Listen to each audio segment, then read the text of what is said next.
Welcome back to the Be More podcast. This is Brittany. Maria is currently moving, which I'm sure we'll touch base on eventually. So, Maria, good luck to you with everything that's going on and considering the weather. But I am here with a very special guest. I'm going to let her introduce herself. Um, and we will talk all about how we've crossed paths and how we've continued to cross paths for almost like, what, 5 years now? It's been a while. It really has. Longer than that. Yeah. But go ahead, introduce yourself. Hi, my name is Dara. Um, I actually just want to say I love what you and Maria are doing, and I'm sorry that I didn't get to meet Maria. So good luck moving. um, Yeah, really.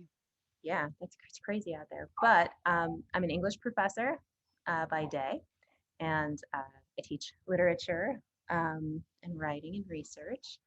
And I have been working on gluten-free living for a little bit now, and I don't know. It's so funny to like talk about yourself, isn't it? I Such know. It's the weirdest thing in the the world. biography thing. But Brittany and I met a while ago. I always think that you're like one of the gifts that yoga gave me. So I do, and I think about the things that you have taught me so much. So thank you for that. But we did we did an energy exchange together, Yeah, we definitely did. It's such a and and it's funny because we did it and it was called an energy exchange, but we also had an energy exchange, so it was very serendipitous. and actually like I think the best part about it was just like the conversations I had with you were even more yoga than yoga Yeah, that's very true. every Like Sunday. all the people who were trying to pack into that room while we were there, for sure. Yeah. Yes. My goodness. So we're going. I mean, I honestly really don't even. I have very poor sense of time over the past decade, um, but I really don't even remember what time frame that it was probably like what 2016 2017, right? So we're So going back about right at 5 years the now. beginning, right, of 2017. Does that sound right for your? Yeah, I'm gonna go with yes because I think I started we worked at a popular yoga chain together, and we took classes there, and I think it was funny because I think both of us went into it looking for what we got out of each other, Yes. like what we wanted from that place. And for me, I felt like I never got it what I wanted from like that community, but I was like, oh, I found Dara, so this is fine. Yes, and I would be happy to keep you as my community for yoga forever. Yeah, it was well worth it. Yeah. But pretty much to give people an understanding of like the program that we were a part of was we would show up once a week to help oversee scheduling and people checking into class and like cleaning up the space so that we could take yoga classes for free. That is exactly what we did, um, which felt so much better, I think, for me than just being a member, Yes. just based on like the ideals of what it's really supposed to be like. But that was what we did. So we would check people in to classes and then sit there and talk about everything going on in life Yep. Yep. for that hour and 15 minutes. And then people would come back out and we'd clean up and then we'd be done. And that was and sometimes we'd take class and it was great. And sometimes you would teach class. That's true. And That was at that time. we Yep. should mention you and I have taken a lot of yoga classes, but Brittany's the best yoga teacher ever. And I'm not saying that Stop because it. I'm not saying it because she's my people. Like even beyond being my person, my community person, um, what you that class still it's still I think about it when I'm on my mat, when I'm off my mat. So No, yeah, thank you. thank I you. appreciate it. I have to tell you, I haven't all this is coming at such a funny point in my life because I just got off of like finishing summer camp and it gets so intense at the summer camp that I work out and like it really does bring out some of the worst parts of me as a person, total honesty. So this conversation is coming at such a good point because I always need to this is my week where I get to kind of refocus myself, like I guess kind of instill some more like peace and serenity back into my life. And we were just talking before I started recording about the all of the wedding stuff. I feel like all of those things that I so struggled to learn how to cope with and I carried into yoga and I learned how to cope with by like utilizing all of those skill set that's developed in yoga. Hmm. I haven't been tapping into recently. So this conversation is coming at such a great point to remind me that I have to go back to those things because hearing you talk about it and like all the times that we've talked about how our interactions have impacted both of us reminds me like, oh, you really need to go back to that. It's so funny. I started like so many journeys and started dealing with so much stuff at the time when we were I know you were too. Like we were both dealing with so much stuff in our lives at the point when like our paths crossed, but I And what haven't taught a big class in a while. And like I feel like really? teaching requires, yeah, because I do all one-on-one stuff now. And teaching those big classes, like I get in a really good way, like nudged into having to think about all of those philosophies again and putting them back into my practice. So maybe it's a sign I need to go back to teaching bigger classes. Yeah, there's definitely you know what, talk about like an energy exchange, right? Like that's so different. And one-on-one I think is, I find even in classes when there's one-on-one appointments, it's so draining. It is. And that's all I kind of do right now. So after a while, it does. It takes a lot. Like It it's does. nice to have the energy of a whole room Hmm. of You can people. see them. Did you Yeah. did you finish your teacher training? No, I didn't. I actually never started. Did we go to that thing together? Did we meet there when we learned about the teacher training thing? I was already certified when we were there. That's right. Yeah. Okay. Um, Before we had started working together there, it was months before that. So I didn't know if that's when you did it, but you didn't do it through there, right? You did it. Nope. And that's why Brittany only ever substituted and didn't Yeah. actually full on teach major classes, which I under we're speaking of talking about like marketing and branding and all that stuff, totally understood, respect. But I know that But we were talking not. about wanting to I know. But not. We were but talking about but you wanting to do it for a while. I do want to do it more so than teaching it. To sort of I want to learn it that way. But there was something the first time I was like, I don't want to teach this because I don't want to, like, I want to be a student. Like I don't want that responsibility of yoga. Like I want to absorb it, if that makes any sense. No, And then I remember you said those exact words all those years ago too. You were like, I want to go through it because I want to have that understanding for myself. And that's yeah, okay. That's it completely feels valid. like I think because I teach all the time, and there's something like so nice about, there's a disconnection and a connection of being a student, that being a teacher, it's a different feeling. So I love the connection of teaching. I love that, but I also am disconnected from parts of what yoga means to me when I'm there too. I get So, that. and I didn't, you know, we talked about this before, but I didn't want to do it there. You know, I want to do it where it feels right, because I want it to feed something. I'm not trying to pay thousands of dollars to then make the money back. And I actually didn't, you know, now that we're talking about it, I kind of like the idea of different schools, different ways of teaching it being at the same place instead of just one, right? Yeah. So It's, I don't know. it goes with it always makes me laugh because I feel like there's so much it's the same thing in general teaching and like professional development. It's like, oh, we have to keep everything within the same bubble of like what our morals and values are and the way that we do it. And it's like that's how like humanity ceases to exist. Yeah. Like that's how we run into all of the issues that we're currently facing right now in society is when we all say we're just going to stay within our bubble and we're going to say that we're right and we're going to breed a lot of like our beliefs and our values and our Yeah. methods of teaching and Yeah. exploring these things and we're not going to open them up to others. And Yeah. I think I mean I totally understand everything and where you're coming from and why and how to approach it. And you're 100% right. There is I value moments where I can be a student overvaluing moments of where I get to be a teacher Yeah. because there's a it takes a lot to step into a role where you're going to willingly say I'm going to be responsible for somebody else in any way shape or form.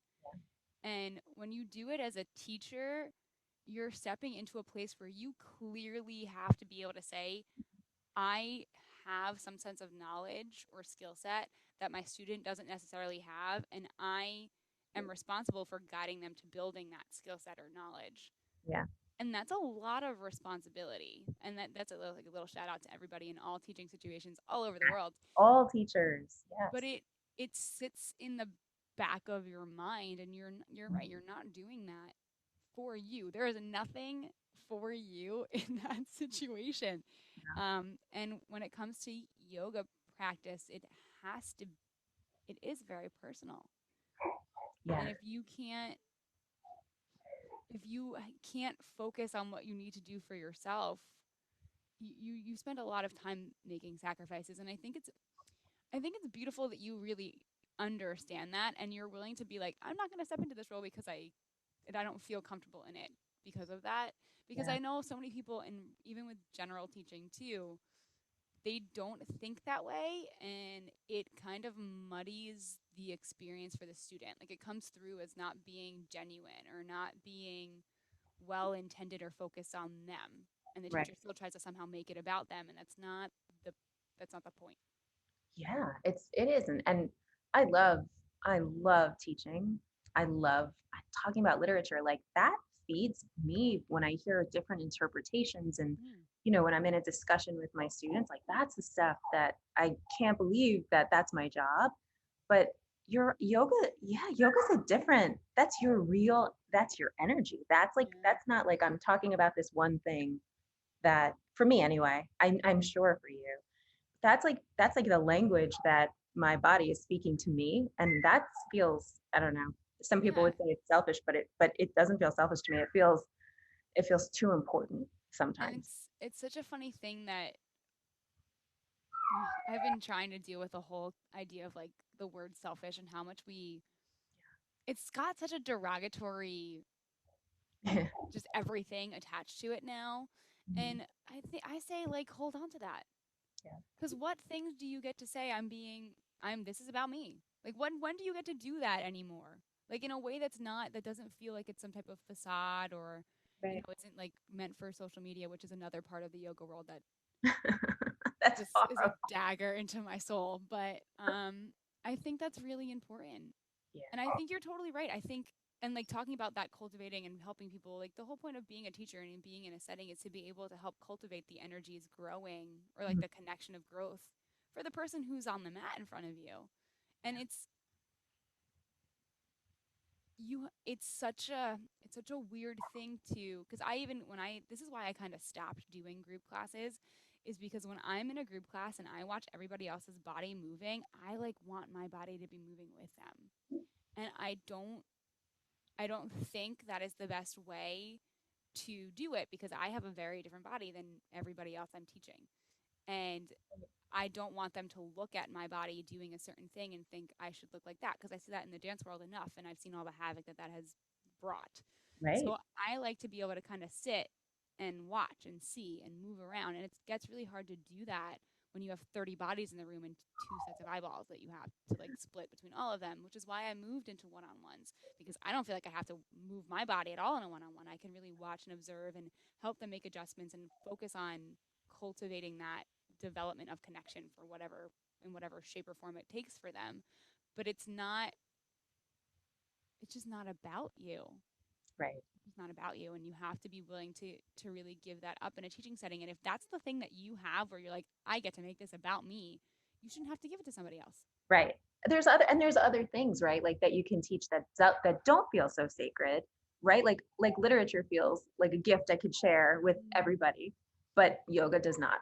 Not right Yeah. now, anyway. I think that's awesome. I think that more people need to spend time doing that. I think that we right now live in a world where everybody's like, capitalism is such a wonderful thing. Maria, when you listen to this recording later, you're going to have so much fun. But I think that everyone's just trying to. We live in the information world, right? We've developed from this world of like of where the Renaissance was and having product and having like physical things to now we're realizing, hey, we have technology and information itself is golden and is Yeah. highly valuable to people. And it's kind of like, okay, well, who knows the most information about what thing and what's the highest bid that you can take for this? Yep. And not every sense of thought or idea about anything needs to be monetized. Yeah. And you know what? It's so funny because the other side of it is like it's it's money, and then it's also like the horrible things that people do with information. right? So like it's two terrible, Yeah. two Yeah. terrible Oh things. yeah. You're so right. You're And so yoga and literature are two like the number one things that sit on that. So let's get it. If you guys are not, I've been pretty open about my stance on social media, like media in general, yoga. But if for anybody who's listening, who's like, what are they? Why are they talking about like yoga in media? 99% of the things that you see on pictures on Instagram or on like content ads or things like that, that's not the point. How much you can get into a handstand or how much you can contort your body and hold it and is not the purpose or intent of why yoga is practiced. And it's very hard to walk into a yoga class or any type of community that's deemed to be a yogic community and have that be the foundation of understanding of the practice. And I know literature is the same way right now. There's so much there's we are in such a golden age of like resources in terms of like books and just content of words and language. And sometimes even that gets taken to a point where it's like, well, we're kind of people love to use it to kind of defend their perspective instead of doing exactly what you said, which is like reading it, interpreting it, and seeing what other perspectives are available. yeah. And that Well, makes it they hard. really limit it. I mean, it's like when people even Google's doing that. Like we're in our own little filter bubble. I think it or some people say the echo chamber, but it's giving us what if it's following everything, it's giving us what we think back because Yeah, it wants us to stay. And totally. I think about that a lot. If we stopped talking about literature with one person's interpretation, we would miss everything. We would, and it's classic and it's timeless because each generation should find something new in it, or else Yeah. it doesn't move. Then what are we doing? I think there's like a lot of room for listening and I mean, there are people out there who will be like, no, there isn't, but what can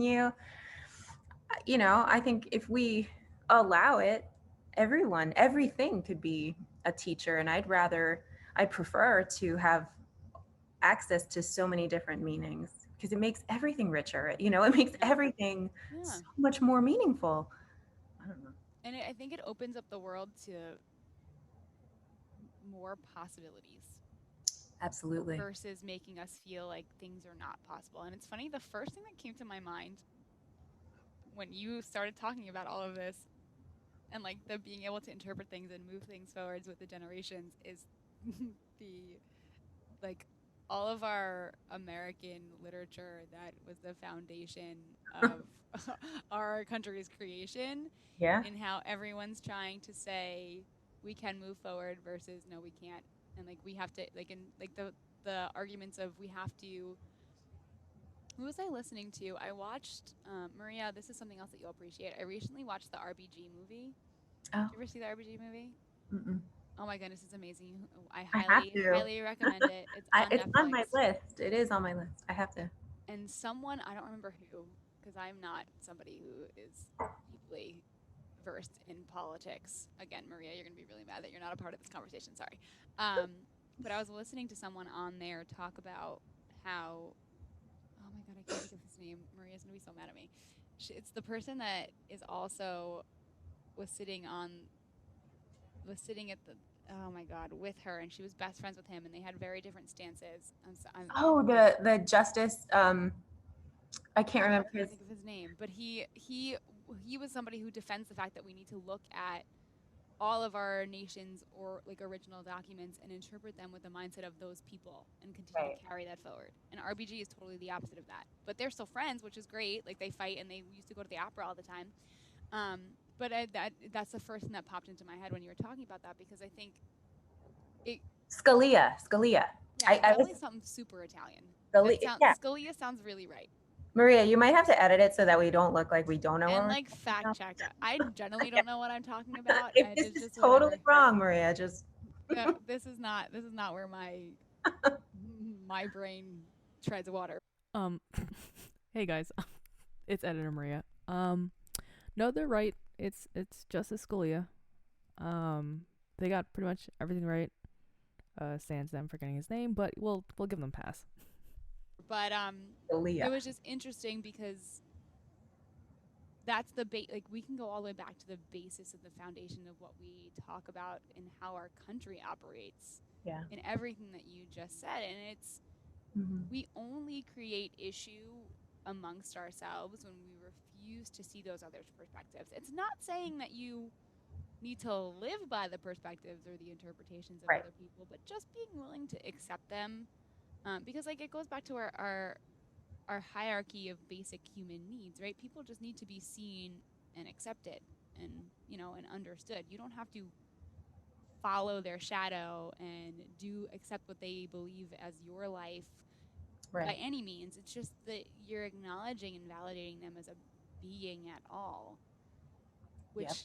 in coming back to yoga, the whole reason of wanting to be a part of a yoga community is that you can leave all of the other things of your life at the door and just be accepted for the person you are when you walk in to be on the mat, regardless of any of that. Which is actually so not what I think, like the opposing part of that community is what we were faced with there, right? Because it felt a little bit like Mean Girls. And I think that, right? Like, Yeah. Yeah. And I actually think I'm grateful for that, because I don't know, maybe we wouldn't have had, you know, the ground to meet. Yeah. It Oh, was, yeah. you know, that That way. was definitely a basis for us. It's funny how lack of acceptance from others can bring people together in just like a blanket way to, and this is not to I don't think it was a lack of acceptance. It was just the both of us were very much, I know the type of person that I am, and I know the type of energies of other people that I am willing to accept to be around me, and we both had that to be able to say no, no thanks. No. And yeah, and in such a weird, I think, time for both of us, that like that it was so raw. It was just like, I'm nope. Yeah. Oh no, there was a lot of, most of our conversations would be, and to give you guys a visual of this, Dara and I stood like 2 feet away from one another behind this tiny little desk because there was nowhere else for us to go. Having conversations that you would have in like a really cool coffee shop somewhere, like very comfortable and mellowed out, like the two of us behind this desk, just like, all right, well, this is what's happening now. But no, we both walked into that place wanting nothing that we actually got there except our conversations, and everything that we're talking about right now, the conversations that we're having 100% are the conversations that we had, Yeah. with a lot of like, this is what I experienced and like this is what I like, my perspective, and exactly what we've talked about too, sharing perspectives. Mm-hmm. We It's gave each other so much perspective in those hours. Yes. And I still think, I really do, I still think about it so much. So thank you. You know, thank you. So tell me more about, I mean, you went through, like I was going through my journey, you were going through your journey. Tell me more about like where you, what has, I mean, because we haven't been together since our time. Like, we've been constantly texting each other and talking to Yeah. each other over the Yeah. years. But tell me more about what your journey's been like, because you were down south, you were hanging out with your family. Yeah. Yeah. This has been, you know, for the strange like journey, I think, that collectively we've all been on, regardless of how COVID has affected you personally. It's given me a lot of time to go inside, which I'm so glad that I was able to, because I feel like I did something with the time. You know, like I really kept thinking, like, this is like a yoga retreat. This is what people pay for. I have to do this. Oh, what a good mindset. Yeah, it was like, but then there were, you know, there were days where like I had to keep reminding myself of it, not in a mantra way. I'm not really a mantra person, but it was like, you really want to come out of this having done something here. Yeah. So I spent a lot of time, you know, I spent time with my family, and I think learning like all the things that matter, instead of, because there's so many things, there's so many people, there's so much Yep. that you just, when you don't see them, they just aren't there. And that, I think, is huge. It's a gift, to know that, because then I started thinking of all the time I've spent, you know, giving so much of myself to things that didn't actually matter. not, and that I think realization helped me so much to start thinking about the things I really needed to think about that I wasn't. So, yeah. You touched on, oh, okay, we have to circle back to two things. I was writing down while you were talking. Um, First and foremost, I love these are the weird, like Dara and I live very different lives. We are like just we're for all the ways that we are different people, when it comes down to so many things, we think exactly alike. So I feel great about asking you this right now. Yeah. When you say that you're not a mantra person, can we uncover that a little bit? Because I'm right there with you.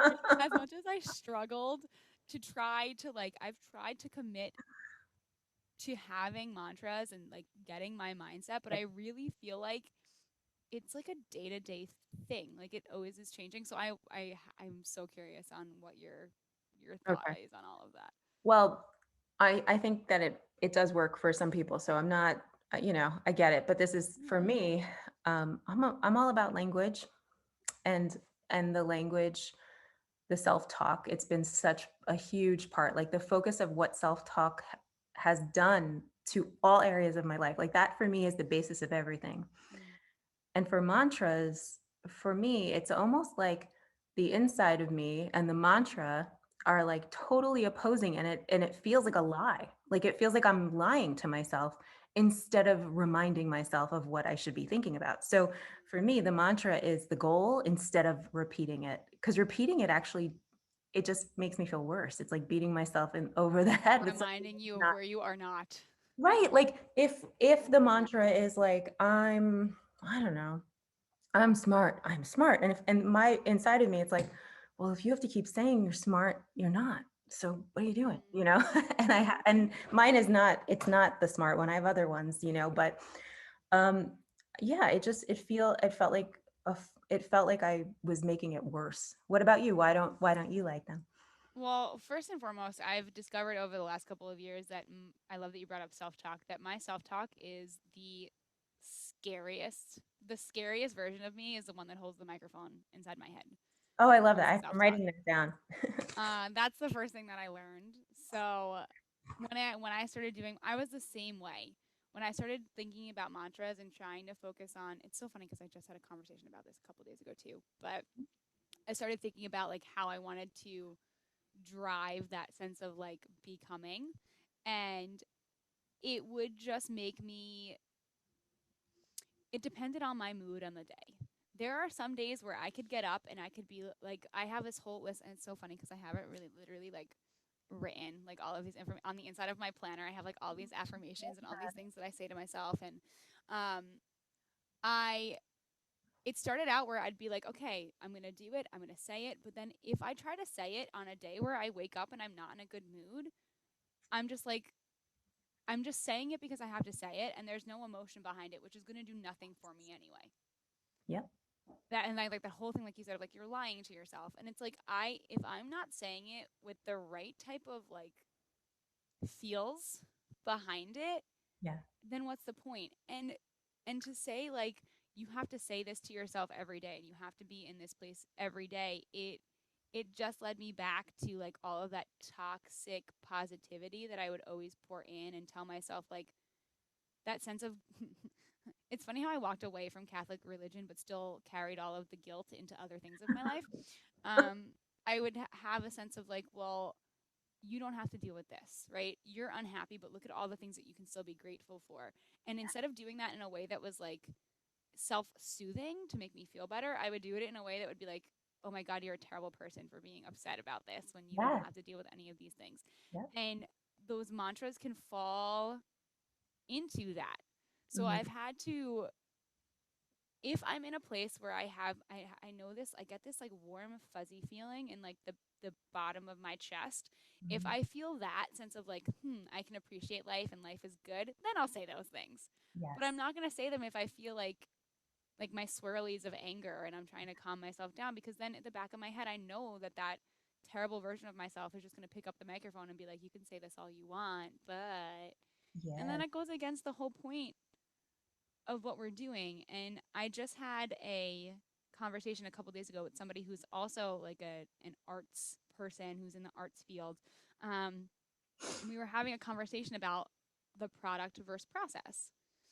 And I think that this so well aligns with the way that we talk to ourselves and the way that we think, because you can tell yourself 1,000 times that you're happy, you're happy, you're happy. Like, that's great, and your process is there, and and your product is there, and I believe in the power of spoken words and self talk. Mhm. But if there's nothing going on in the process to help you actually be happy, it doesn't matter how many times you're telling yourself you're happy. Exactly right. And then Nothing's going to change.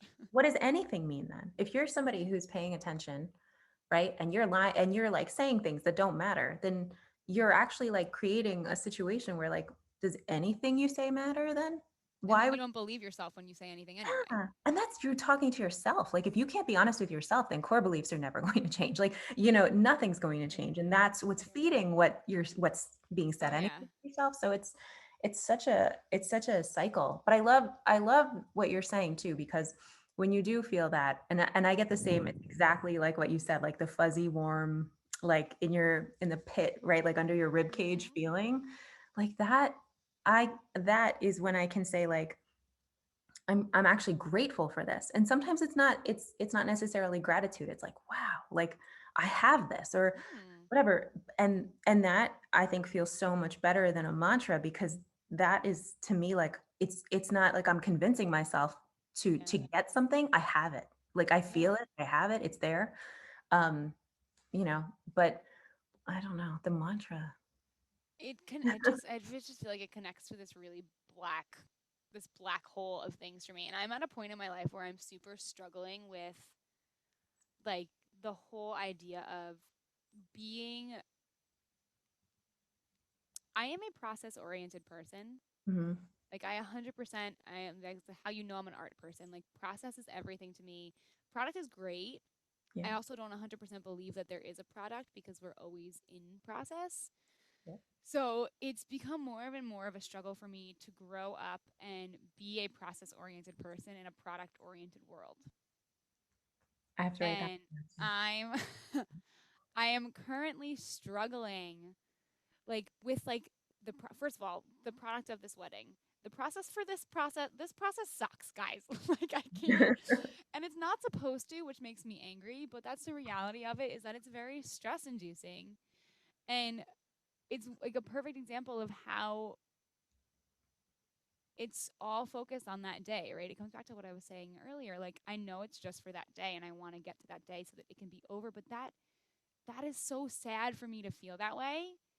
And I don't want to feel that way. But it's like, how do we manage the stress of having the product while also being able to find the value of the process when there are so many triggers in the process? Maybe it's the parts that keep you doing the hard stuff Oh yeah, because it's that's so all true. worth it. Maybe. I mean, That's a good I way to think look at it. I think like when you look at moments like weddings and planning them, there's like a separate part, right? Because the part for you is that you get to marry this beautiful human who you love so much and who loves you back, right?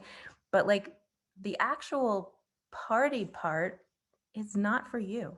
Nope. And it's not for the fact that you love each other. Nope. The decision to be together is that. so Yeah. so the product is actually not the reflection of the process that got you there. Yeah. To That- begin with, yeah. that is nail on the head. That is exactly why. And I think the biggest thing is I have to, and I think this is a good tip for life going forward for all of us, is to remember that when those things don't align, and I appreciate you so much because I never would have thought of that on my own. So hello guys, perfect example of perspective. But I think it's so important that the anger that I've been feeling and the frustration that I've been feeling of all of that is all of my energies and everything in my life trying to give me a sign to be like, hey, this doesn't align. Like this is why you're mad. Like this doesn't make any sense to you. And sometimes it doesn't come up. Most of the things in our lives don't come up as like truly black and white and clear to see. These signs come up in so many different ways, and you have to go through the struggle bus of having to interpret all of them. Yep. And this is why meditation's a wonderful thing, which is another thing that I haven't done in a while. But it we have so much more, and everything that you were saying about like those feels, I 100% believe that those feels are the moments when I'm connected to whatever that higher power is. Like, Yep. there is nothing more like greater than thou than being able to have that moment of like, oh my goodness, this is real life. Like, I'm so grateful for this. And Yep. even if it's fleeting, Yep. there's nothing more powerful than that to tell you that there's something bigger than you. Yes. And I think that not enough of us have those moments. And I think that the lack of having those moments, because I know when I don't have those moments consistently, and for me, I don't know about you, but those moments come to me the most when I like am in nature and can appreciate nature. I have that like greater sense, but I feel like the further we get from having those moments available to us, the further we can sink into all those things that lead to like negative self-talk and that lack of connection to other people and other things. And it's Yeah. hard. It's hard. I think that, I mean, for both of us, I think that both of us really just went to yoga because we knew where the things were that didn't make us feel good, and were wanted to deepen the roots of connection to the things that did. Mm-hmm. And like I don't know if I even know this part about you. How did you get to yoga to begin with? Injury. Yep. Yeah, Mine was similar. injury. I think it, and I looking back on it, I think it's funny because it wasn't just like the physical ailments that I was suffering from and all the things in my body that were just really just starting to revolt against me. I think I was also mentally injured and emotionally injured in ways that I didn't really understand. And it wasn't until I went into my yoga teacher training that like the floodgates opened and I was able to Yeah. that was my first step towards the mental emotional like journey that I went on, because Yeah. it uncovered, talk about getting perspective. Like when you read the Bhagavad Gita and you read like the other like I started going into Hindu philosophies and all of that after because I was so curious. When you start to read all of those things, it makes you feel less crazy. I don't know how I don't know how else to explain it, but like this when you read about these characters that are like mythical beings that go through heavy human crisis and you can relate to them, it makes you Yeah. start to, it made me at least start to ask more questions and want to learn more and try to understand all of that, the human condition better. I And it think led me that's to that. it, right? That's such a beautiful thing, I think, because isn't that why these things exist? Isn't part of like those questions, look at literature, look at the Epic of Gilgamesh, right? Thousands and thousands of years ago, they're asking the same questions we are now with And all the information that we have. right, which is just brings up a bajillion questions that I have as to like why are we still doing this? But it's things that we see, right? Even from decade to decade, right? And Yeah. then you put in thousands of years. It's crazy to see these, like you said before, these cycles that Hmm. keep happening. Yeah. And uh, this is why I love science too. This is why I started to dive so much into body science, is because the truth is like our brain needs that. Our brain needs something to hold on to. And if Yeah. we don't give it something to hold on to that can have a positive influence on us, it's going to grasp at whatever's there, and everything else that's there kind of sucks. It's so true. So, So true. Because our brains are made to technically problem solve, right? Like if right. we're thinking of survival, it's problem solving. And Yeah. so if you don't have something healthy to spin in there, what do you spin, right? Yeah. Yeah, that's when I think like for me especially, like that's when I start like kicking my own ass and I'm done with that. I, It's a work in progress, but I'm done yeah. with that. Oh, I don't do that kind of work anymore. I've accepted the lifelong journey of just being able to put my own gloves down when it comes to fighting myself. But yeah, That is it. I think that's where yoga was an unintentional thing for me. It was something that came into my life and had immense impact, and I never expected or intended it to, Mhm. but I'm immensely grateful that it did. But Wow. when you say injury, were you, oh no, you were dealing with stuff too. I'm remembering because I'm remembering when we were taking classes now. Yeah. Well, I mean, mine was like more a mental injury. um, but I had just come out of a relationship with somebody with a narcissistic personality, and what that means when you have your own understanding, you know, of their existence. It's like almost like I totally lost who I was to deal with this person in my life. And so I kept getting these like little things, like go to yoga. Like it was the weirdest thing.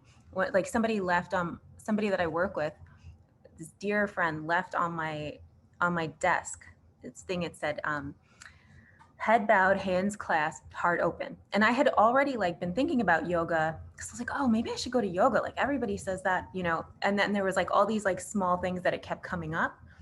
And then I walked into my office and that's just sitting there. I didn't know who's, and I was like, and that was like the deciding factor after I think like there was like, you know, 10 or 12 things that kept coming up. And I remember thinking the word surrender. Like I remember that was what I wanted. And I sat on this mat and in my first class, and there was on the wall, there was like this saying about, you know, you have to like let go, essentially, and trust. And I was like, it was like it all was supposed to happen, right? Like it felt like that. Not, I don't think it's like magic, but I think that what I needed, and I think when you're somebody who pays attention to yourself, you kind of see the signs in different areas. But what I needed, like I found immediately, and I remember like I felt like I surrendered on it for the first time. Like the first time it was like something came out of me. And then after every time it was like things kept coming up that they weren't even coming up in speaking, which words, writing, you know, reading, that's where I normally go to for all my information, and it wasn't there. So, you know, in different things, and as I was learning, I just like couldn't believe all the things that were inside me that I had no access to before yoga. Wow. And then you. And then you. So it's amazing how experiences can change. I don't want to say change us, but it's like they can create access to a version of ourselves that we didn't know existed before. Yes. And like I said before, there are so many times when versions of ourselves that are created without, it's like the whole system runs on autopilot and you don't even have the ability to recognize what's being put together until it starts to talk to you. Or like step out to be your representative in different situations. But that's amazing that I'm so happy that happened. Me too. That you figured it out. And I wish that we would start marketing yoga based on everything that you just said instead of the ways that we do. Or like just, I mean, and not to take away from the physical postures and the asana of yoga, because it is really important. It's a part of the limbs, but it's literally just one. And just like the legs of a table, if you take one out, you have no foundation to stand anymore. Like that's, you know, I love that. I love that you just said that. I love everything you just said. And I love that. I always think of the Mulan quote because you introduced me to that. I was obsessed with that during that time of my life. Oh my God. Well, it's funny because I had just applied for a promotion this year, and as I was applying for it, the song that came on, it was technically last year, but the academic year, but it was the remake. It was like 20 years later of the Reflection song from Mulan that Christina Aguilera sang. Oh yes, yeah. And I remember I was typing, you know, the application, and I was actually like writing about who I was when that song first came out, right? So I was listening to it and I was like listening to how different she sang it and what she must have gone through. Like you could hear her difference from then to like, you know, now. And I was like, that is right. And so today I put it on because I was just thinking of it, like because I was thinking of you and Mulan, and I was like, that's so weird that it keeps going back to that movie. Like it's so good. So thank you for telling me that too. You are so welcome. But and those are the moments, right? Like that's another thing about teaching too, or those are the moments that like I don't step into anything that I do in any type of teaching situation going, this is exactly what's going to happen because I have no idea. Like Right? this is why Right. SGOs and lesson plannings are great, but I could tell you what the outcome is of my teaching and what I expect of my whoever is my student in that moment, and then they're going to give you a completely different response at the end because Absolutely. that's just the way that it works It because of should all be of those that way. experiences. And Yeah. I think that's good. I think at the end of the day, and like the summation of everything we talked about today, I think the most important thing that we can do is whatever we take on, whatever we get in any type of learning situation that we are in, is to just try to pay it forward. Yeah. Because I think the two of us have every good thing that happens to the both of us, or anytime we have a moment, we always try to just share it with one another, because and like to reflect on it together. And I think that we need more people in our lives to do that with. And I have to tell you that like my ability to be able to do that with you and share, and even those like maybe far and like few in between moments, the connection that I have with you as like not even as a person, like as a spirit, as like an energy, as a person, is so valuable to me because I don't get to do that with a lot of other people. Right. And sometimes being human gets in the way of being able to do that with other people. That's And so it's like having the people that you don't have to, you can be more than human with, whatever that means, um, just to remind you that there's more than what you're experiencing, and that other people are dealing with it too, and you're together in all of that, which is kind of the summation of why we have this podcast. So Maria, look, I made yeah. a big circle. Um, That's thank you for saying that. And I actually I have to give both of us credit, I think, for that time because we both, I think, made a decision to be pretty vulnerable, right? Like yeah, we didn't have to be. We were total strangers sitting very close together. And yeah, instead of like being you know, because I think we were in a community also of like people who were almost like against each other, right, right? Competing. And we just both didn't like we just went full vulnerable, and I think there's such a gift in sharing your vulnerability yeah. with people. So You were probably honestly one of the first people. I might be a little too open and forward with people these days, but you were probably one of the first people that I was like, you know what, we're just gonna go for it. yeah. We're just gonna say it. And it like and look at the. Do you know who Brene? Have you? Oh, sorry. I've been losing my voice, and every once in a while it just completely goes out. Are you familiar with Brene Brown Yes.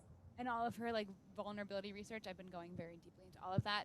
But she's right in everything that she says. Like that first moment of being vulnerable with you allowed me to do that with a lot more people, and then my experience of just being human is better because of that. Me too. So Yeah. everybody just go do that more. Go take a yoga class, see who you meet. Maybe don't take a class. Well, I don't know. Find a place that works for you. Find a good community to take a class with. And just find people that you can. And you want to know what the God's honest truth about why I felt like I could be vulnerable was because when we got there, when I showed up to that place, I knew no one. And I was like, these people, these circles. And then oddly enough, some people that go to the studio ended up being people that I like know somebody that I know. So whatever. But like I went in there with like I don't know these people. I'm gonna Right. see them once a week. We're gonna have some conversations. It's gonna be really casual, so I can be myself and say whatever I need to say. And it was a really good thing. It's a freeing thing to be able to do that. Yeah. Yeah. It And then really look what comes of it. so many years later we're still Yeah, having the conversations. yeah. Yeah. So the only other thing that I want you to be able to talk about everything that you do with all your gluten free stuff because I think that there's not enough understanding. I think that there's a mass, confusion and miscommunication about it. And I know that you do your due diligence to make sure that you're being honest about all of it. So I want people to be able to connect with you through all of it.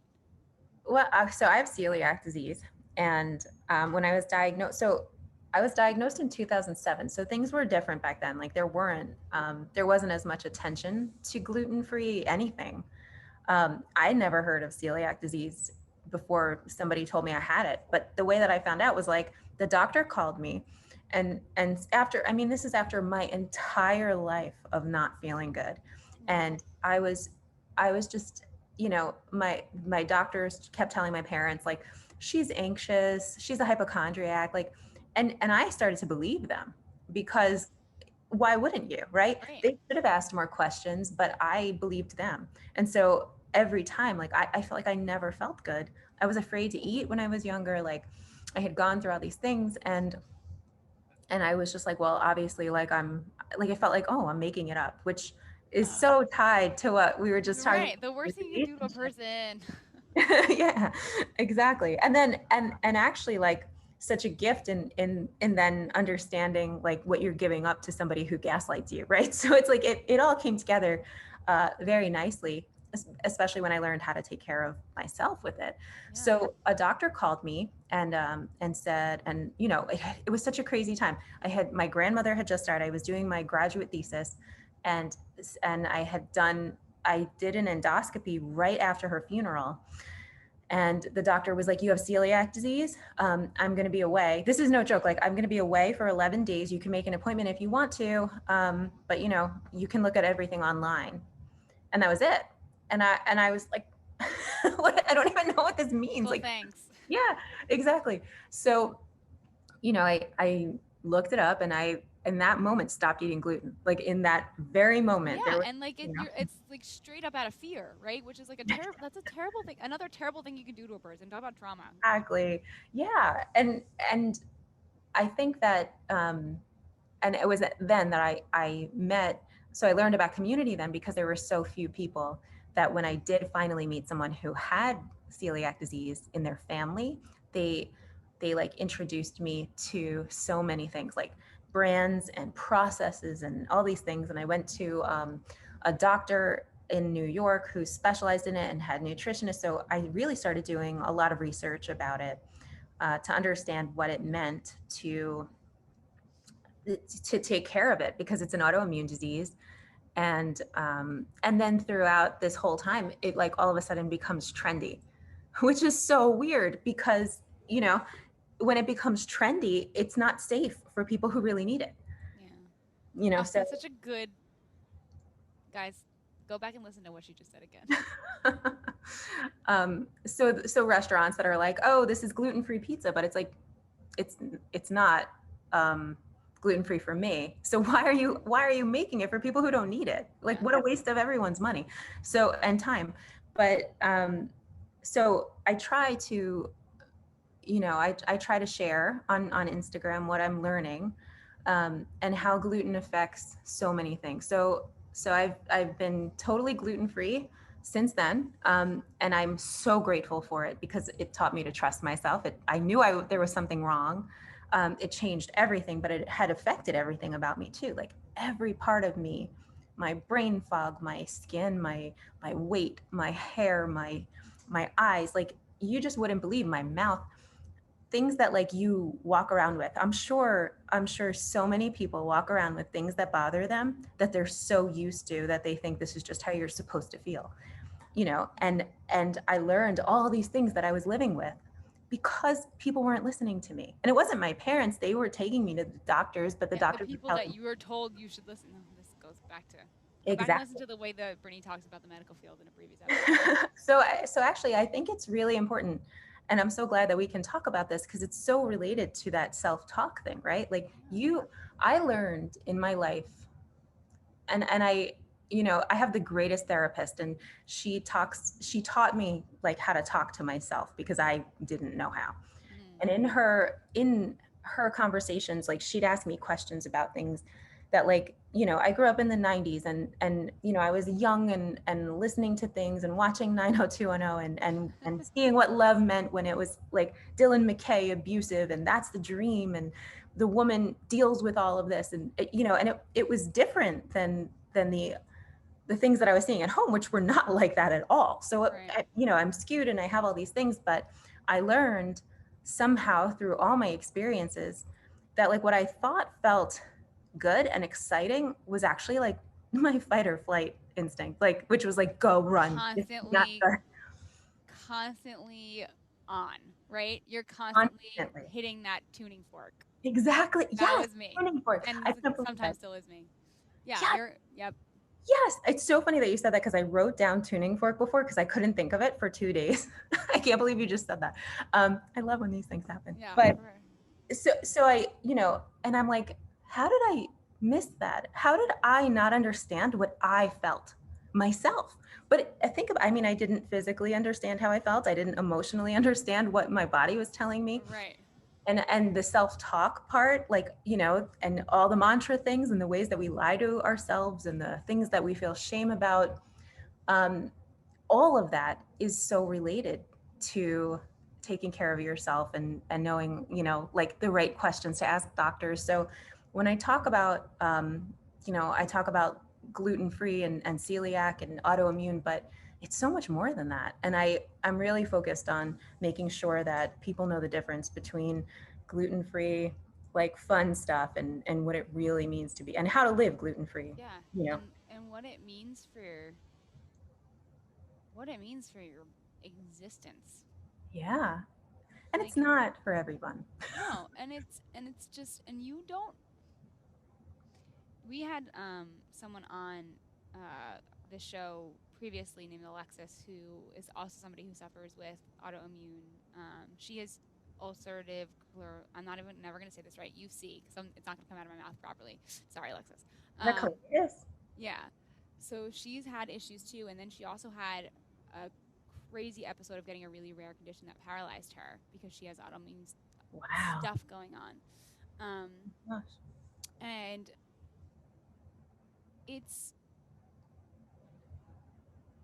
it is so this is why I love what you said about things being trendy and Mhm. like it being cool to do certain things, um and how much it sucks to be dealing with something while all of that is happening, because then you're like, no, I'm not trying to be trendy, like I actually have something going on with my body. And the way that our society just fucks it up for us to like just try to deal with what we're experiencing in our lives, I think that there's so much more miscommunication that happens Yeah. Yeah. than honest truth, just for the sake of a dollar or a couple of dollars. Oh my And gosh. I know personally that I know next to nothing about all of that. I actually know more people who have given themselves gluten like cannot eat gluten anymore and have to go gluten free because they stopped eating gluten, Yeah. and then their body built up an intolerance and being able to handle it, and they started having their reactions when they started up again. And like I know examples of being the misinformed and creating a health issue for yourself versus like, this is why we actually started doing this for people that have issues. Yeah. And of all of the things that we study in the body, I think that it's really, really funny that one of the things that we misunderstand the most is like our digestion, when our digestion is 70% of all of the other major functions that happen, especially considering your immunity. Yep. Everything in terms of your health and your quality of life and the way that you're going to live stems from that area. And I say this as a person who's struggled so much with like my digestive issues, Right.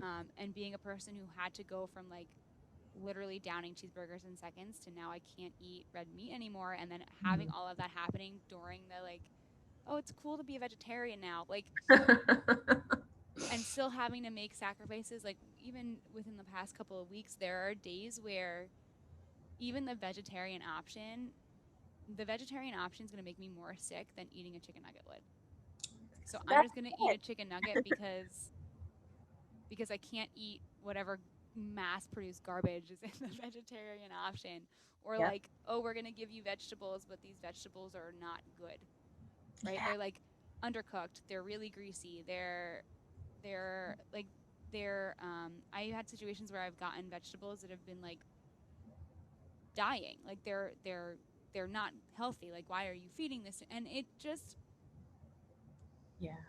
it just makes you I mean I can't imagine, because I like there's gluten in everything, just like there's peanuts. And I like Maria actually in the last episode we were talking about how now she has a peanut allergy and she eats peanuts all the time.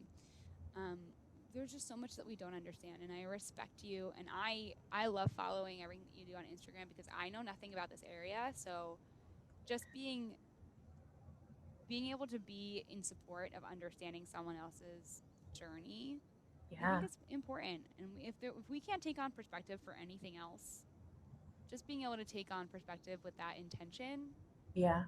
Yeah. it's going to change the way, because you never know, right? You could be somebody who shares some information, and then like you said, like you met somebody who had a family member, like somebody who has a kid who ends Yeah. up having celiacs could find your site and find all of this information to help keep their family member safe, and Yeah. you that could inspire somebody to make something, right, that helps people who have like, you really never know. That's And it's true. the important, like, the again, you're taking on the role of teaching people.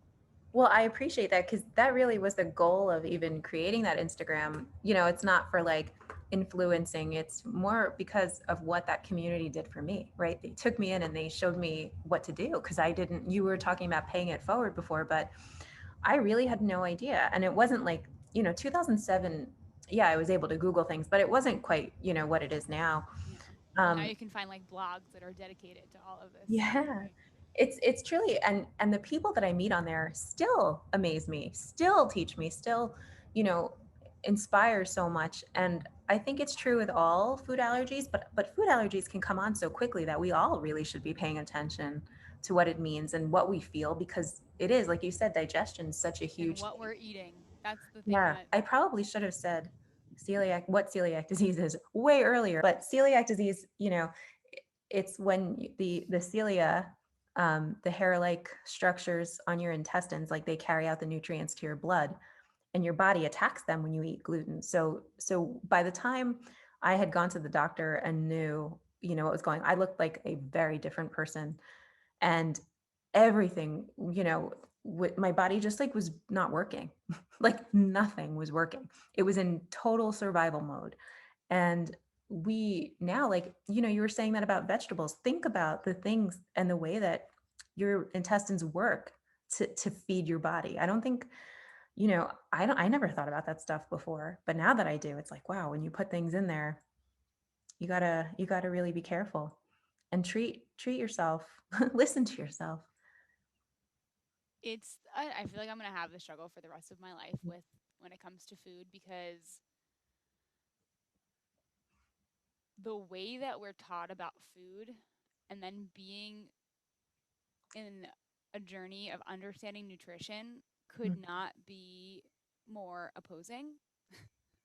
Like, the yeah. way that we look at food, and the way that food's marketed to us, and the way that food is, even in communities, the way that food is kind of built into our lives and planned out in our lives, and readily accessible to us, versus what nutrition really is, and the true meaning behind why we eat and what we eat. Mhm. They couldn't they couldn't be more opposite. They really couldn't. It's kind of disgusting. And I'm telling you, like, I'm saying this to everybody as like being a person who literally is going through um like an episode of having to deal with what has still been truly undiscovered of what is wrong with my stomach. Um like, it is so hard to live your life and be at a point where you need to eat something, and the things that are available to you, you're like, I'm going to just pick the least evil in the moment that I can have. Yes. Yep. That's And it. then being seen as being inconvenient Yes. for Yes. having to deal with it. Oh my gosh, yes. And like I remember when I first started at my job. So I was diagnosed right before I started my Oh my. my job, and they would always like have food and things at meetings. And I remember somebody saying like, "Oh, like what? She's not, it's not good enough for her." And it's like, Rude. no, it's not, it's not that. But then you're like making excuses. So there's that boundary thing, and that's that self-talk thing, because you're letting what you think other people think of you, or even what they're saying about you, dictate how you take care of yourself. And you can't, Yeah. that's not a trade that you can make.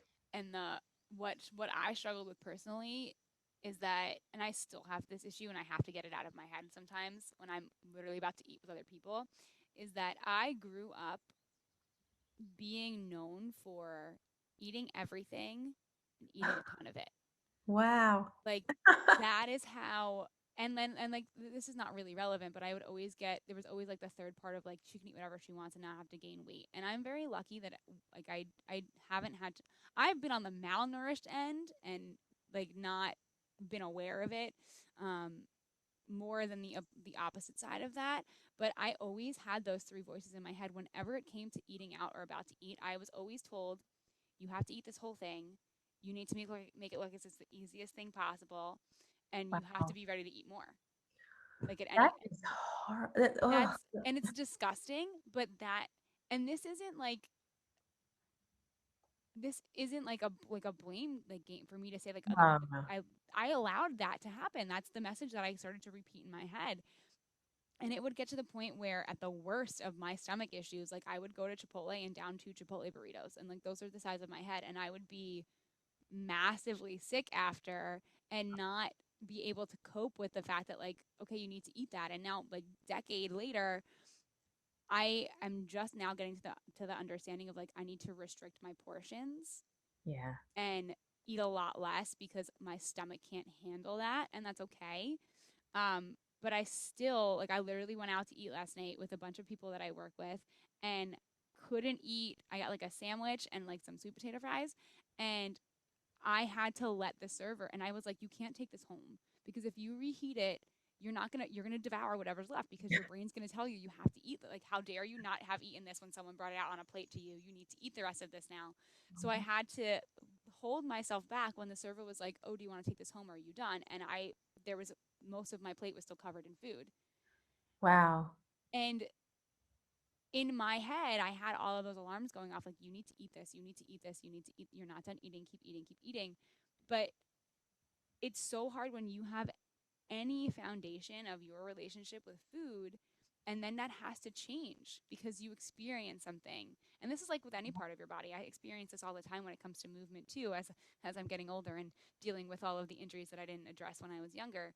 um, it's that's where that self-talk becomes so important. And if we don't have the capabilities or the support to be able to build the boundaries before all of those things get through, Yeah. we are constantly sending armies in to like retract those guys and try to send them out. It's so I love what you just shared. I think it's so important, right? Because we come at this thing, this idea of weight and bodies from two totally different sides of it, right? Yeah. And I think we all look at people through our own lenses of what we've been through, right? So like when I'm like, wow, she's so lucky, like look, she could eat all that and and you're like, no, but like this is how I got to this point. Yeah. Now we look at restaurants and food industry, and I think it was Demi Lovato, but I'm really not sure if it was her that started this conversation. I just know it, like somebody sent me like a bunch of posts that she had shared. But um, what are we doing to other people, right, who aren't dealing with specific issues, or digestion issues, but now are seeing gluten-free, vegetarian, like these restricted things? Are we now introducing them to new issues they wouldn't have had, Yeah. right? Because we're bringing this out, and then they're like, oh, I should be eating differently, and this costs more, so that must mean it's better for me, which then feeds the cycle all over again. Because somebody who just says I need this gluten free and doesn't like go to the hospital after it is telling this restaurant that it's okay to mistreat people who need it. Don't say that, right? So Right. there's It's body issues and money crazy issues and the attention. I just can't believe it. the way that as a human we like have this double-sided coin of like needing to have a sense of independence and like our self understanding versus being able the innate desire to be a part of a community and the ways that we choose to fuck that up for Yeah. literally just for emphasis there. Yeah. um the things that are very deeply personal and are unique individual experiences like yoga, like like preservation, like food, our relationships with food, the Yeah. things that need to be uniquely individual to us for our own, talk about survival, but for ourselves to flourish, Yeah.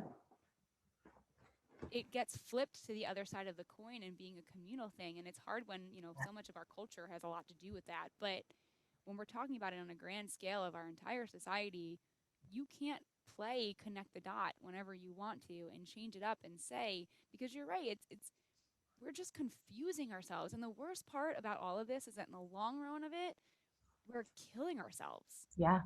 Mm-hmm. because we're playing this game, and it's not it's a win-lose situation, and the lose is that we're literally costing ourselves our lives and Yeah, our ability to exist well. it's true. Existing well. I love that phrase. Like existing, it's That's just, an important phrase. and I think that it's just, it's so hard because I wish that people could take the what it's supposed to look like on the outside of out of it. I feel like we either need to have like GoPros attached to us 24/7 so that people can really see all of it. Because it's so hard to, and I struggle with this myself, which is why another reason why Maria and I wanted to start this podcast is because we both have so much stuff that we deal with in our lives, and we're having conversations that, I mean, like you and I have been having these conversations, but we wanted to invite other people into them because so many of the things that I do in my life, people just see snippet, snippet, snippet, snippet, snippet, Yes. and it is utterly impossible to give somebody the whole picture because they're not you. Even It's me and Dan, right? Even me and my fiance, like he doesn't have he's putting pieces of a puzzle together that he's missing pieces of my puzzle because he's not me. that's And exactly. it's so hard to be able to communicate all of that to others, and I think that it's a beautiful thing that you have been able to take the experience that you've had with everything with celiacs and been able to put it into a perspective that's saying, I just want you to have more information than I had. Yeah. Yeah. I Well, just want you to be better off than I was when I yeah. underwent all of it. Well, that's like, right. Goes right back to the beginning of that conversation. If you have more perspectives, you don't stay static, right? Yeah. Like you don't say Yeah. stay stagnant. It's so nice to think that one day, like people who have celiac disease won't have to plan. Like for me, it's like I can't just go somewhere. I can't just like go on vacation. I can't just go out with my friends without knowing like where we're going to go, or my family, or on a date. Like and it always feels, you said before, like it's like I'm being difficult. Well, we have to figure out where we're going to go, and I have to talk to the waiter, and I have to be like, waiter, look me in the eye and tell me you understand.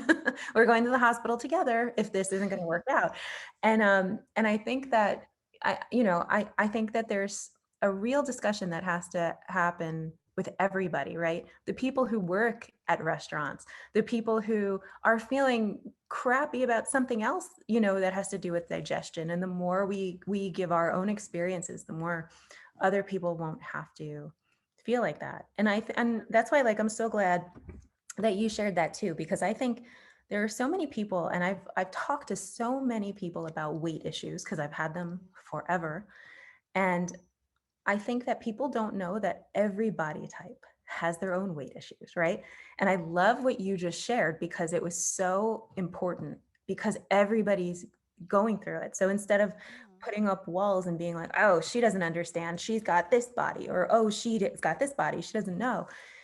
We're all really in it together, right? Yeah. We come to the same places. That's right. That's the thing that we have to, I think you just took my rant about the coin and made it more succinct to the point, is that we get to form a community in the fact that we're all having a different individual experience. Yeah. Yeah. And the community can be based on the fact that we can have conversation about each of our unique experiences and see what knowledge we can build to put forth together. Yes. If you're vulnerable, because if not, it's the Very highlight. true. And Yeah. the part, right? The highlight reel that everybody shares is such bullshit. I'm so sick of that. Like I want to see the fuck ups. I want to see like how people really feel when they poke themselves in the eye from the mascara they're showing on there. Like That's that's what I was just looking at. that's such a good example. Yeah.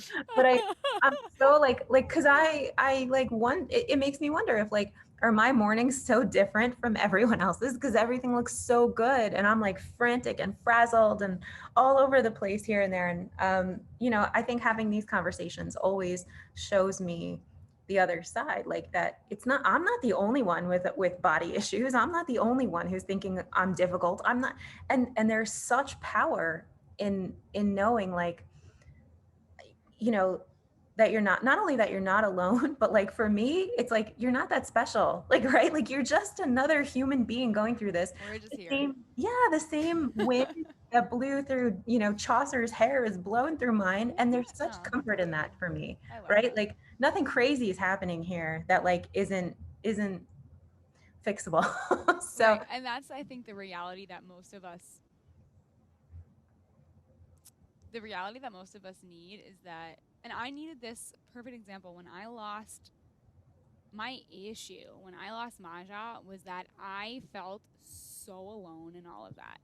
And all my self talk did was make me feel more alone about it because I was so, no one else had that relationship with her. Right. So I got so deep into the fact of like that loss and like not having her anymore that I was isolating myself from everybody else. And what I lost in that was that, and I have a really good friend who happened to also lose a cat, had like a very similar situation at the end towards me. And it wasn't until I had a conversation with her that I was super not prepared for. Like I couldn't put my walls up before she started talking to me, so thank God for her. Um, she brought all of this to my face and was talking about all of this, and that was the only time that I was like, "Oh my God, like you're not alone," because every other person who's had a pet who's felt this type of loss that you're feeling, different experience, but same types of like yeah, same circle essentially, right? We're walking a different way through it, but same circle. yeah. And that's why you're here, right? Like there's Right. like a weird gift in feeling that pain. I heard Glennon Doyle say this and it stayed with me because it was a version of what my mother tells me and has told me my whole life, that the pain that you feel when you lose something is the receipt of what you had. Ah, And so it's such a gift, I think, to be able to have loved that much, to have that yeah. connection with an animal who, they're such little mirrors and they bring so much to like your existence and your day. And Absolutely. I think that, what you have is beautiful. And I think like how lucky that your human experience is filled with that love and that loss that you get to keep, that's yours. Yeah. And it's when all with all those things, and this is another thing that Brene Brown talks about all the time, is how we don't make space for people to actually be able to experience their grief or their anything other than anger. We don't make space for any of that. Yes. Um, but it's crazy how when we get uncomfortable, right, and we don't want to show that vulnerability and we find ways to isolate, we pull ourselves away from exactly what it is that we need in our communities. Right. And Oh, true. it's it's this odd, right, this is odd irony of being a human person and like having to deal with the difference between like mind and self and all that fun stuff that also connects back to yoga. But the I feel like the basis of like so much of the stuff that we've talked about today is just there is a sweet spot that we have to constantly live in that Yeah. is owning up to your personal experiences and being able to tackle it and having to be by yourself in that, right? Like you Yes. can't share in a unique experience with somebody else. You can't give your eyeballs or your body to somebody else. You just have to be in that. But Yeah. being able to make a connection in the fact that we can talk about having those experiences and then building communities around that without, like you said, making it something about like I'm gonna like one up you constantly because I've been in those situations. Those are fun. Being able to come into it vulnerably Yeah. to express and then receive also. Yeah. Not worrying about like, I think the rejection part of it, or like the parts that like we feel shame about, those are the parts that make us human enough to share it, right? Like Yeah. those are the things. And it took me a long time, but I'm seeing that that's the sweet stuff that I want to know about. Like I want to know how Yeah. you dealt with that, and that's what allowed us to connect. It wasn't the like, oh, I'm really good at, or The like, both oh, of us were really, like, this is really uncomfortable. Like I yeah, think that that's yeah, what yeah, the willingness to give that up and have that be the first thing that we serve to one another, I think yeah. allowed us to lead to more of these conversations. I agree. And you know what, guys, go find a stranger and tell them, give them your stuff. right? Yeah, Let that, and then be like, let's have an exchange of stuff. I Because love those that. moments are beautiful, and Yeah, you never know what's gonna come of them. it's true. It's true. And I love that everything goes back to what we talked about, right? Like information and yoga and community and vulnerability. You hear my puppy? I do. But I'm so glad that we can have this conversation because we all do really need a lot from ourselves and a lot from each other. And I think if we could be honest with ourselves, we could find those people too. Yeah, about what those things really are, and that's the part of the process that is hard. Process that helps the product. There you go. Amen. Touche. All right, guys, that was it. We're gonna stop right there because that was beautiful. It was so nice to see you. We'll have to find a day now that you're back up here that we Yeah. can go to get together and hang out, and we should form like an us, and then see if there are others that would join us and make it like a real thing. Where I would love it. Maria, just you have. we'll have like a real life energy exchange, and we'll call Okay. it something else, and we'll Well, just I'm invite a in. bunch of people to join us, and it'll be the whole thing. I love that idea. I love it too. Thank you so much for this conversation. I needed it. Yes, me too. Tell everybody how they can connect with you, follow you, Oh, all that fun stuff. find me on Instagram. I am at with love, not gluten. Under there. Literally just summarizes everything we just talked about, which is wonderful. But all of that information will be in the credit stuff that Maria writes up for the show. So Thank you, Maria. Nice to see you. It was so nice to see you. Thank you for this and for all of our conversations that led to this and the ones that will flow. Yeah. Well, give your puppy a hug for me. I I'm will. sure he'll be thrilled when he actually gets to. I know when he gets to get out. And I am sending you hugs, and I want to hear more about the wedding thing. So keep me posted. Yes, I definitely will. There's lots to come on that for everybody. So thank you guys so much for joining us on this episode, and we will see you next time. Bye.